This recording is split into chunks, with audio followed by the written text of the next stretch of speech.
right, we're here with Michael Vail, owner of Cedar Scents. Thanks for joining us, Mike. What have you done in life prior to the point of creating your business? Whoa. Well, for 11 years before I started Cedar Sense, I was an inspector, consultant, and coordinator for a few different inspection companies in the oil and gas industry, mainly on maintenance and construction of pipeline services. And then other than that, I mean, if we really want to go down the road and make it really what I really did is I was in construction before that. I worked all around the country. I was in college for a little tidbit. I didn't do very much there. Never graduated anything. Just went to play football and party basically, and learn my lumps when I was 19 there. And when I got out of college, some of the funnest stuff I ever done before starting this business was coaching basketball. I coach basketball in my hometown, and I think eventually someday when everything settles and I get into more of where I got free time, I want to go back into coaching again in a small community. I love that kind of stuff. It's where I really feel I can make a difference. Bartended, dealt poker. I used to love dealing poker. Dude, remember when Chris Moneymaker came out and won that World Series? Yeah. So I got in, and I was a poker dealer right when that was happening, man. Like, I had one night where I made $1,200 in tips one night. I dealt out the bad beat. Yeah. So, and then I constructed houses and stuff. I did that in my early 20s. There was a point in my life where I was working 3 jobs at one time, you know, and it was insane. And had kids, you know. So yeah, it was. I've always stayed busy. I've been a busybody my entire life, and this plays right into my wheelhouse. I love owning a business. I love being busy, and I just thank God that it's one thing now and not 3, 4 things I'm juggling now. So. Well, that ties us into our next question. What life experience triggered your desire to be a business owner? Oh man, see, I've always wanted to have my own business. I mean, that's always been in my blood, I think, in a weird way, man. Because I was that kid on the corner in a small town USA selling lemonade and cookies and everything, like seriously. I remember I had a table. Maybe my first ever failure I ever had a business. I had a table and I was literally selling rocks, not the rocks that you like put up your nose or anything, but rocks that are. I didn't make a nickel. I remember kids were teasing the hell out of me, on Saturday because I'm out there trying to make a dime, and they're riding their bikes all over the place. But I've always kind of had that in me. And in 2018, I came really close to starting my own inspection business out in Western North Dakota. And it never went through. It came right to the point to do it or not do it. It just wasn't right, and I didn't do it. And I was like heartbroken. I thought that was my big chance to make it, and it never went through. And I'm glad it didn't. At the time, you feel like you're crushed, and then you just keep moving though. You don't stop. And then it wasn't till later on in that same year. It was 2019. No, it was 2000. I can't remember. It was 2019. That was right. Not 2018. 2019. And then later on that year is when I was thinking, maybe doing some storage units with my brother, something where I don't have to work, 10, 11 months out of the year on the road away from my family. And then 9U just popped in my lap on August of that 2019. And haven't looked back. It's been an amazing journey. What experience did you have in business before, and how much have you grown in business since you've started your business? I had absolutely no experience in business besides that lemonade stand 30 years before or whatever, No experience. That's the crazy thing about it. Like I've learned it all on my own with a lot of help from very good people, and just getting out and doing it. Some people that come into this program that we're in the program at 9U, just in case some people don't know what that's about. And that's a program that teaches you how to be just a beast on selling on Amazon, but you can do so much more than just Amazon, which clearly you and me do. And it's the thing. I see a lot of people that get into this business and start their own business already have a background in it. And like, to me, it's like, that's beautiful. That is so beautiful. If you have a background in sales or advertising or marketing or business, you already got a leg up. But what I try to preach to people is you don't need it. You just need hard work and skills, man. You really do. You need that hard work ethic. You need that. I'm not going to stop. I'm not going to quit. I'm going to come at it. I'm going to keep coming. Even when that wall's in front of me, I'm going to blow through that wall. I'm going to go around it, over it, through it, under it. Don't matter. That wall is not going to stop me. I'm not going to sit down and look at that wall. I'm going to get on the other side of it somehow. If you have that mentality, you can do good in business. You really can. You don't. I hate excuses. I hate the excuse because I used to play the excuse game myself. I hate excuses, and it's like, oh, man, I don't have a 4-year degree. Don't matter. You don't need it. I mean, will it help you? You better believe it probably help you, but it ain't no damn excuse. So no business experience, and I'm here, and we did almost $400,000 in sales in my first fiscal year last year. We're looking to do even more. So that is awesome. What life experience have you had that you feel are an asset to your business? Oh, man. Being a white boy growing up on a reservation. That was a good one. We kind of had to learn how to if you're tired of getting picked on, you either fight or you just get picked on. So that I've always had that kind of that fighting mentality where, I'm always rooting for the underdog. And I'm my dad's enrolled himself. He's a Native American. My sons are enrolled. If you look at me, you can't tell, but when I first came to the reservation is a white eye, is a Wasichu. I got picked on a lot, but that's just the way it is. I wouldn't take it back for the world. And you either learn how to stand your ground or you cower down. And I've always had that with me. And that's that kind of stuff really it resonates. It builds character, even though it sucks when it's happening. Like it complete. And when you're in a spot when you're 11, 12 years old and you're getting picked on by kids that are twice your size and stuff like that, like, you don't want to be in that situation. You don't. Like, man, I wish I was anywhere else at that time. But, just thank God I had father figure, my dad, my grandpa that taught me, how to beat a bully. And that's by standing your ground. And you don't ever learn how to do it until you do it. And I tell you what, that's the kind of stuff I bring with me today. It's always got a little chip on my shoulder all the time. There's people out there that do much better than me in the same stuff that I'm doing. And I look at them as bullies. I come after them, like, I'm not going to cower from you. I'm going to come at you. So that's the way I live. That's the way I do my business. What habits do you have that you feel is a liability to your business? Oh, man, procrastination. I don't even have to think about that one. Procrastinate, man. I procrastinate too much. Sometimes it's like I got something new I want to release, and I can wait another day, and then it just I need to get rid of that. And I'm getting better at it. I'm weeding that out of my system. And I always find out when I just say shut the hell up and do it that it's always 10 times better. So yeah, procrastination. Let's start right there. Out of the many more that I have behind that, Derek, that I'm working on all the time. Can you identify that one moment that really sparked your business? Oh, that really sparked my business. Boy, there's a lot of those moments, man. We can go back to the first week before I even had the name Cedar Sense. My first week there was I was trying out my plan was, excuse my hands if they're crusty, but my plan was to actually work inspection still and do this at the same time. And I realized real quick, within the first week that I wasn't gonna be able to do both. Like, there was 2 nights that I absolutely got no sleep. Like, I could not turn this thing off. I couldn't. When I say I didn't get no sleep, I don't mean I was laying in bed tossing and turning. I was up in a notebook, scratching things down on the internet. And then I look up, it's like 4:30 in the morning, and I got to be up in an hour. I'm like, no, I'm not going to get 60 minutes of sleep. I'm just going to keep doing what I'm doing now and go to work. You know what I mean? And I realized that was a spark of just the potential I believe that this had. I seen it right off the bat before I even had a name for this thing. That was a huge spark. And that's all Kale and Taylor with their awesome program that they got at 9 University, but and then once you get the business going, it's like, I think one of the coolest sparks that I had that gave me the most amount of confidence is when I got on the store shelves for the very first time. Because at that point, I hadn't even sold in Amazon yet. And I didn't even know if this damn thing would work. You got 2 months, you're waiting for your products to come in.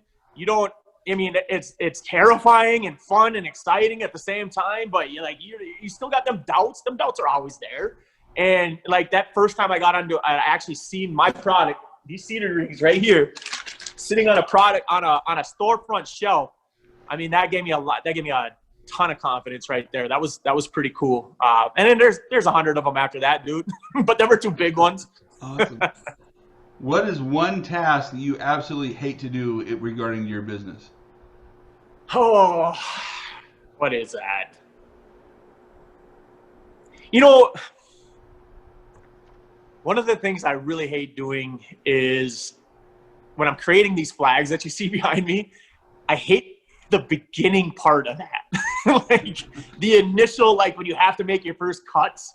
I don't know why I hate that, but I hate that. But then it just gets better and better and better as he goes. So I always got to be like, hey, just suck the hell up and make the cuts and start this damn flag, you know. But other than that, I don't know. I love it. There's not much that I really hate, and I don't even hate doing that. That's just maybe my least favorite thing of doing. You know what I mean? It's like, what's another thing one thing I really don't like doing? Dealing with Amazon.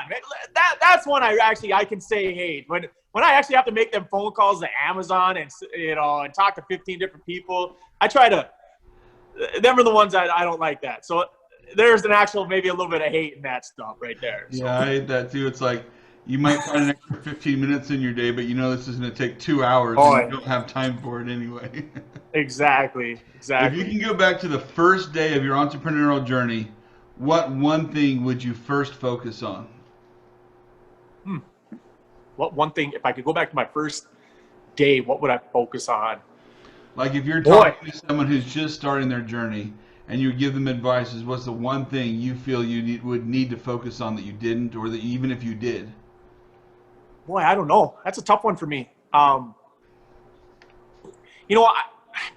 this is not, I'm really not tooting my own horn here, Derek, and I'm not trying to brag or say that I'm better than anybody, but like I noticed what other people do, especially, you know, a year and a half into this now.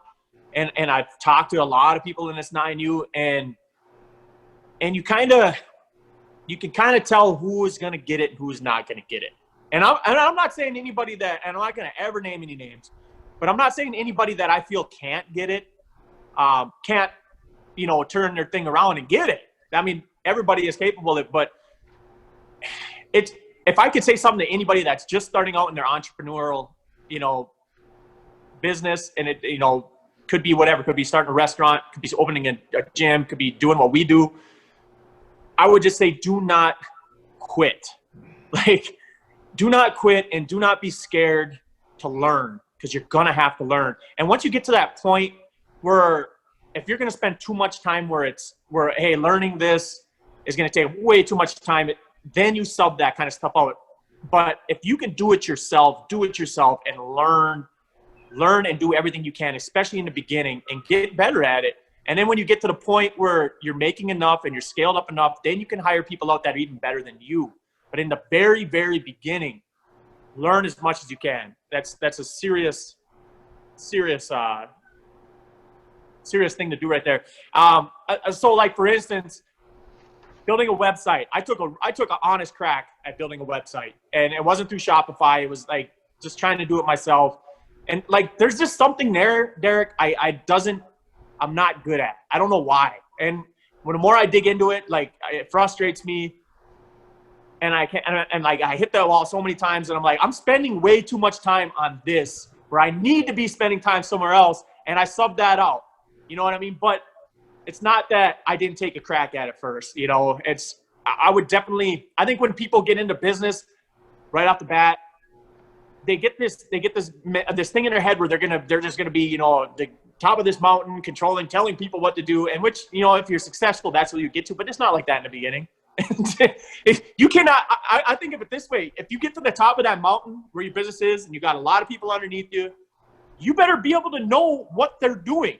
So if you've subbed out a lot of that stuff in the very beginning, and you have absolutely no idea what they're doing, then when a problem comes, they're going to look to you. And what are you going to do? You know, you're not going to be able to solve anything. And so, like, even this website stuff, I still talk to my guy that creates my website weekly, if not even a couple times a week. And I pick his brain on a little bit of stuff. And there's stuff that he's starting to get comfortable with me, because I can really mess up my website if I don't know what I'm doing. He's starting to get comfortable with me on letting me look into the back end of things. And I'm telling him, dude, I know that you're a busy dude, and I come at you a lot, and I do come at him a lot, but I do pay him a monthly fee too. And I tell him, man, it'd be a lot easier if I did some of this if you just teach me. So we're kind of building that relationship together, which is cool. And every aspect about my business, I want to know about.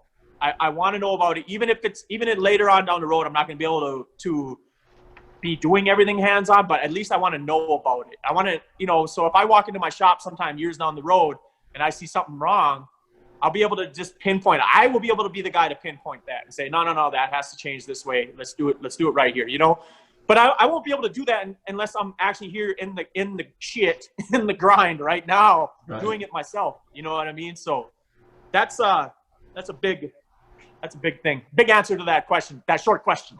Sorry about that. No. I mean, I think that's very important for any. I mean, whether you're a CEO or just a manager, to understand the functions of what you're supposed to be watching and making sure everything runs smoothly. And when you're the owner, it's literally everything. So. Hey, knowledge is power, man. Knowledge is power. The more you know, the better off you are in this game, I believe. All right, this is a fun one. What do you do to stay ahead of trends and your competition? Sometimes I feel like I need to be wearing a tinfoil hat because I'm constantly checking my competition out. And on the flag end, I got a long ways to go, man. Like I don't so much mimic what they do, but I take what I like what they do and I try to make that better with my company. And a lot of that is the interface of the website right now that I'm really getting into. But I am constantly on what my competition is doing. And there's some things that I need to get a little bit better at is just getting more feedback from my clientele, with my customers, which I do get some, but I don't get enough. I need more feedback. So I think the more with feedback will go, and then more. It's kind of funny how when you just start talking to people about your product, and you don't want to make it about you so much. You want to make it about their experience with your product. Sometimes you'll get like the biggest inside help from them, and that's the coolest thing, because you got to think you only got one head, you only got one mind. You got track vision sometimes, and the more people that can see what you're doing at a point, can see your product, that's just a whole nother brain that sees it in a different light, like sees it at a different angle than you see it. And you'd be amazed how many like tips and pointers I've gotten just off of talking to people, getting feedback. And so I'm constantly now, that's my big goal of 2021 and I set it out for myself, is to just constantly get more feedback. So one of the things I'm doing now is I'm on LinkedIn and I'm personally connecting with people, and I'm sending personalized videos. I've probably done like 50 in this last week, where I send them a video saying, hey, I'm not asking for a dime. I'm asking for feedback. What do you think about my website? Send them my website and that kind of stuff. So that's a big thing. I think that's what's needed. You definitely need more people talking about your product and then you're going to learn about the trends and what people want. You might even be able to set a trend if you're good enough. You know what I mean? What do you feel makes your business or products unique? Cedar. Holy man. No, I don't think people have talked about Cedar since the 80s. and my goal is to bring that back. It's a power plant. The oil inside of the Cedar is amazing as far as a pesticidal and use. It like bugs.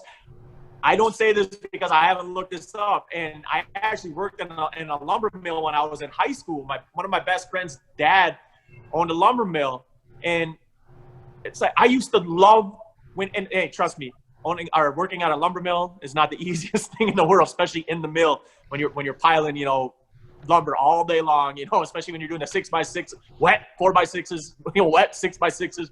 But I used to love when they'd get an order of cedar in, because the whole mill would just smell great. I love the smell. I've always loved the smell of cedar. And so just that alone, and it's so untapped right now. It's such a niche, but I want to be the king of that niche. You know what I mean? Like the one really cool thing is, and it's like what you do too, Derek, like you have a niche, and it's like your potential is unlimited. There's so much things that you can do where you're at. And it's like, I feel the same with my company. It's like, I want to take over that little corner right there. And if I can take over that corner and then blow it up, I think there's a lot of potential here. And that's why I was losing sleep the first week. And that's what I love about you, because literally at the point I was in my journey, when you first started, I first heard you talk about Cedar. I was like, well, my wife knows that this is going to work out for my business, so I don't need to know everything about it. But then you got into the difference between the Western cedar and the Eastern cedar and the diameter of your rings. And I was like, you know what? Screw this. I can't rely on someone else. I got to know this about my product too. So that's when I went into in depth of everything about mine. So I have you to thank for that. But Derek, one thing that made me successful on getting on the store shelves was there was never once, and I bragged about this with my my wife too. I bragged about this saying there was never once that somebody had a question that I didn't have an answer for. And so like when you're starting this business, to have that mentality too. Whenever whoever's starting a business, just know that if you're caught with your jaw on the floor, you're going to look pretty dumb, and it's probably not going to lead to success. So know about your product, know exactly everything about it, and always have an answer. So as a business owner, we all know that things are changing every day, every second of every day. How do you prioritize the tasks of your day, week, and month? Oh, what did I say? Procrastination is the worst thing I'm at. Maybe it's this that I might be even worse at.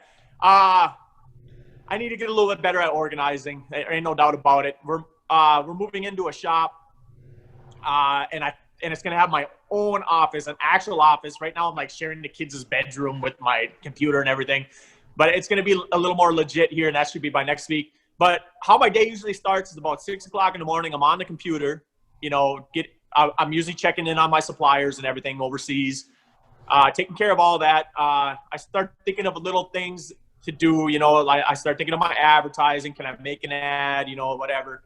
I spend about 1 to 2 hours, sometimes a little bit more. Sometimes I'm on there for maybe 3 hours, 4 hours in the mornings, but I try to keep it between 1 and 2 hours.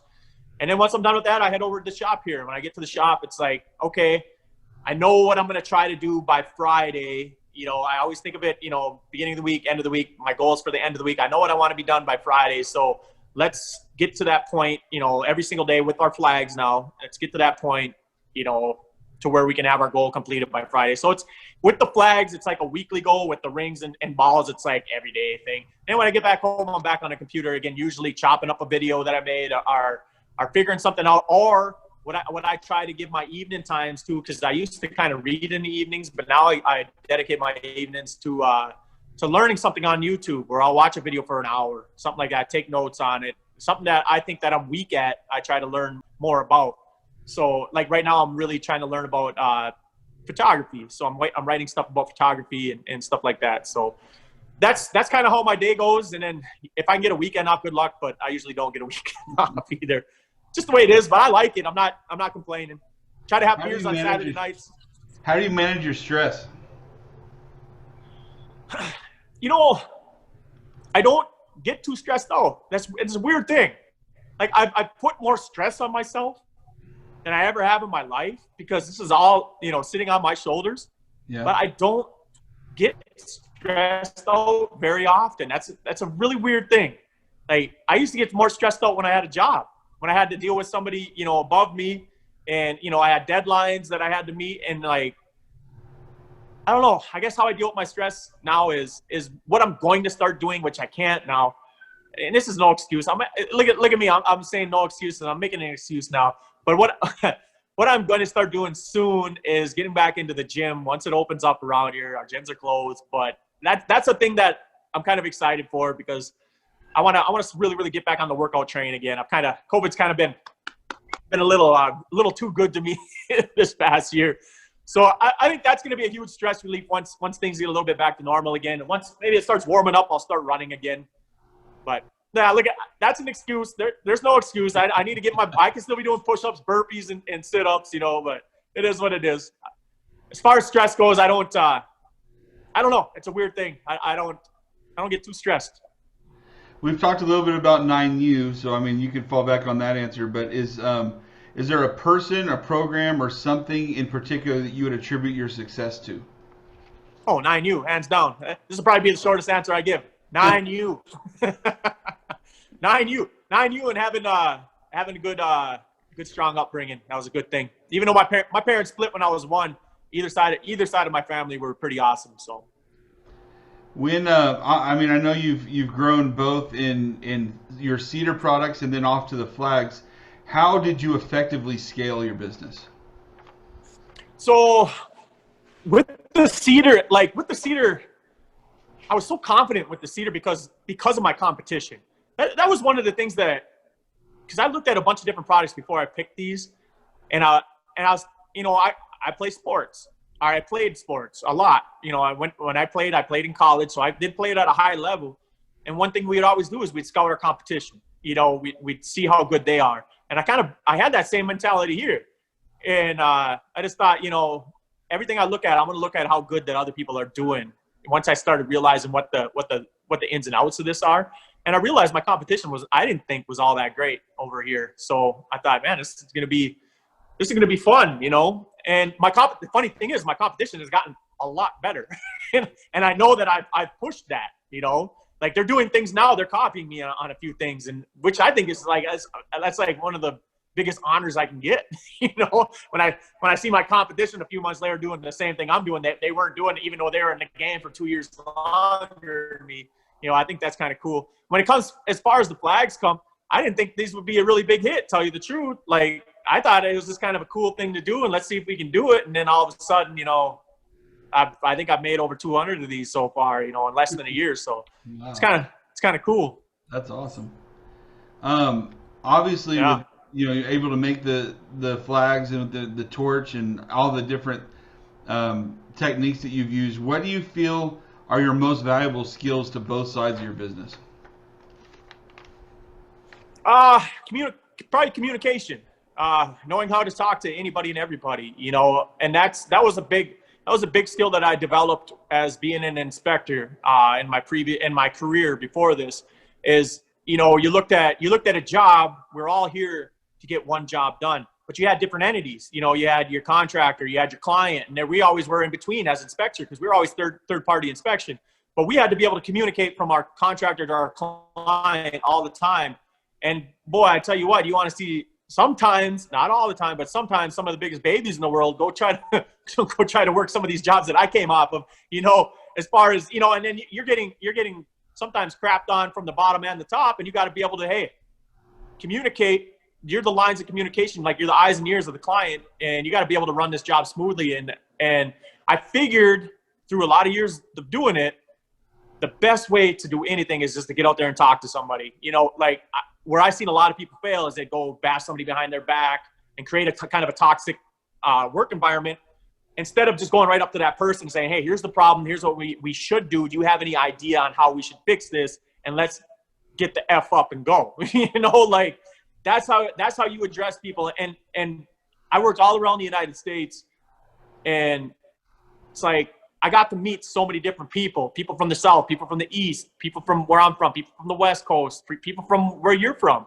And you learn how to communicate, and you have to communicate, because if you don't communicate, the job doesn't go well, and the job doesn't go well, you don't have a job. So that's one of the biggest skills I believe that I've gotten to this day. And I think that's awesome too, because from a I was a psychology major for 3 of my years in college, and it's from a communication standpoint. You hit it right, the nail right on the head. It's like, you may not like the news I'm about to give you, but I'm going to come to you and ask you if you can help me with the solution. So you feel exactly. Yeah, we identify this problem. We don't like the problem, but I'm not going to just tell you how to fix it. You can be a part of the solution to fix it. It makes the whole communication thing go a whole lot smoother. Derek, what I think makes anybody good, and no matter what you do, it could be anything. What makes anybody good is first being able to identify a problem. That can be huge, because if you can't identify the problem, you might be screwed on the back end. But where a lot of people go wrong is they don't want to address the problem, or they want to just say, screw that person or that guy or that girl, I can fix it myself. When if you just address the problem with maybe the person that's giving you the problem, they can help you fix it. But you can go one or two ways. You can either go behind their back and try to do it, or you can just, hey, come to them honestly. Honesty is always the key factor in all this stuff. And say, hey, this is the problem. This is where I believe it's coming from. Do you believe it's coming from the same spot? Okay, then where's it coming from? Let's identify the problem together, and then now let's fix it. Now, the worst, if that person didn't trust me because I was BSing behind his back, hey, man, Jim don't know what the hell he's doing, man, and that happens so much. I would never take part of that. Whenever I'd hear that in my right ear, block it out. I don't need to hear it, because I don't want any part of that. Oh, and what I would always say to people is, well, go talk to Jim. Why are you talking to me? And so I'm going to take that to my business too. Whenever there's a problem, I'm going to point it out as quick as I can. And then we're going to talk about it as quick as I can. And we're going to talk about it respectfully at first. I'm not going to come at you as some kind of I never did this when I worked in my career either. I was never disrespectful. I was disrespectful when I got disrespect. That's a different ball game. Because then now we're going to see who is who around here. But when I went to address something, I was never disrespectful about it. I always came in as we're on the same team here. We need to take care of this together. And communication, my man. it's the glue that's going to hold everything together. And I think it's important for us to realize that if you're going to me behind their back, then you're probably going to them behind my back too. So just whatever. I mean, it puts everybody on guard for the whole trust is lost in the group. It doesn't make a good work environment at all. What are your company goals, both short term and long term? Sell as much as I can. Short term, this year, I want to get that 7-figure sales. It's going to be hard. It's going to be tough. That means I have to more than double what I did last year, but I think it's doable. So get to 7 figures. Long term. Now this has been my goal since day one, and I don't even have to hesitate to tell anybody about this, is to create jobs and create opportunity in my rural area. So my biggest thing is I had to work outside of my home because there was no jobs, and I come from a rural area. I want to make change in that factor. I want to bring jobs, good jobs, not just little dirty poor jobs. I want to actually create careers in an area like I'm sitting in a town of 400 people right now, and I'm bringing a business in here that's probably doing better than most, and that's not a bragging point. That's a fact, and it's going to get bigger. And I want to show people in these little towns that things are possible. Like, you can do it. I can do it. I have every excuse in the book. No college degree, come from a small town, whatever you want to call it. And I can do it, so you can do it. And that's the thing that I want to prove to people. And I want to create jobs. I want to create opportunity. That's my long-term goal. I know we're going to get there. So. I love that, because it's like you've seen these questions before I asked them. Because the next one is, does your company help in the community where it's located? Well, yeah, we run a fundraiser for the Cass Lake Fire Department. I think we raised thousands and thousands. I don't know how many we got, but I started that. I went to each business, got them to donate like over $10,000 in gifts and stuff like that. That was pretty cool. I did run a little fundraiser for a guy that house burnt down and lost his dad in December. He got like $1,700 some dollars off of that. Yeah, dude, wherever I can help, I'm helping out. And we're gonna keep doing that. We're gonna do bigger and better things. And you watch my Facebook and everything. I'm constantly giving away some of these flags to people. This last flag giveaway that I gave away a couple weeks ago went to a woman that she is constantly supporting my social media, and she is so cool, man. She is so cool. And she was just telling me how she doesn't have the money for one of these flags. And she told me that like months ago. And I'm like, man, Carla, somehow we're going to get you one of these flags one day. And like, just keep watching my social media. I give these things away. You're going to get one. And sure as shit, she won one like 2 weeks ago. And it's just, that kind of stuff is really, really cool to me, like, and I've donated these things to fire departments and chiefs and stuff like that. So like, to me, giving this stuff away and giving smiles on people's faces and just kind of raising awareness of things is a really cool thing that I do with my business. Awesome. All right, our last question is, if you had one piece of advice for anyone that's out there listening that's an entrepreneur, whether it's starting out or just the frustrations that you go through as being a small business owner, what would you tell them today? I think I already mentioned it in this interview, but don't stop, man. Don't stop.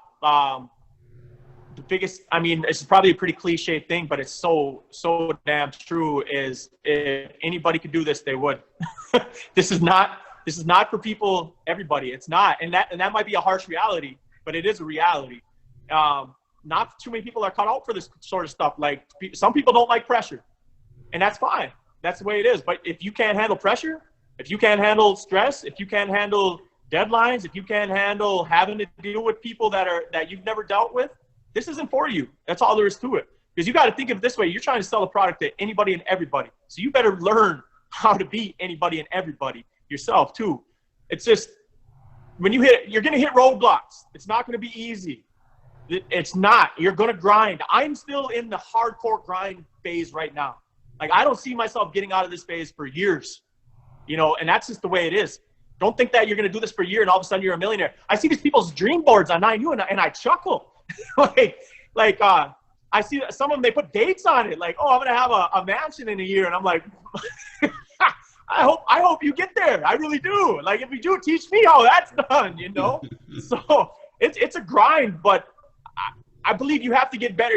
You have to get better the way it goes, and you got to keep sharpening your skills all throughout. And the minute you get comfortable is the minute you get lazy, and that's the minute that your business goes down.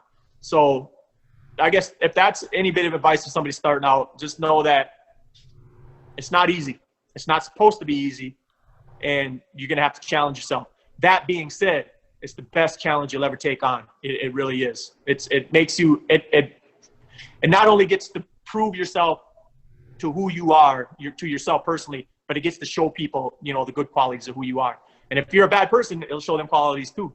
So it's a really awesome thing. I think more people should do it, to tell you the truth. I think a lot of people have things to offer this world, and they don't because they're scared. And I think that by us doing that what we're doing is kind of pioneers in a way by getting on this and being successful the way we are. So. Well, man, I really, as a business owner, I know one of our biggest assets is our time, and I really want to thank you for giving us your time for this interview. And in closing, I'm going to give it to you. Let us know where we can find your products, what everything you're on, and let's sell some stuff for you, brother. I get to do a shameless plug. Is that what you're saying? Yeah. I think I've been kind of shameless plugging myself this whole way. Well, you can find me at cedar-sense.com. You can find me on any social media avenue, YouTube, Facebook, LinkedIn. I'm trying to get into Clubhouse. That's a pretty cool one. That's an exciting one. But Instagram, anything you can find. If you type in Cedar Sense, you can find my company. Learn more about us. We're trying to do a lot of good. We have a lot of really cool things to offer that I believe nobody else out there has the offer, like these flags. These flags are handcrafted by myself, and to this day, there's a lot of people that sell wooden flags. They don't sell any of them that look like mine, and they're all uniquely different. All the grains are a little bit different on these things, so you get a flag that is uniquely to yourself that nobody else will have, and that's what I offer. And I think that to me is exciting. Gets me wakes me up in the morning. So, Derek, thank you very much for allowing me to be on your platform like this, and thank you for letting me be the first person. That's pretty awesome, man. Thanks for watching, guys. I really love this new series. I can't wait to share the next several videos with you. Again, this is every Thursday, 9 a.m. Central. These are going to be released. We're going to highlight a bunch of business owners all over the country. I think what we've learned a lot, especially through 2020, is there's a lot of cool people out there, a lot of good stories, and a lot of sad endings that we're trying to stop from happening. So as we can highlight these business owners, maybe direct some traffic and give them some extra sales, give them some extra attention, so that we can all go into 2021 on a positive note. But don't forget, I need you to subscribe, and I need you to pound that like button so we can get this out there to more people. And tell all your friends.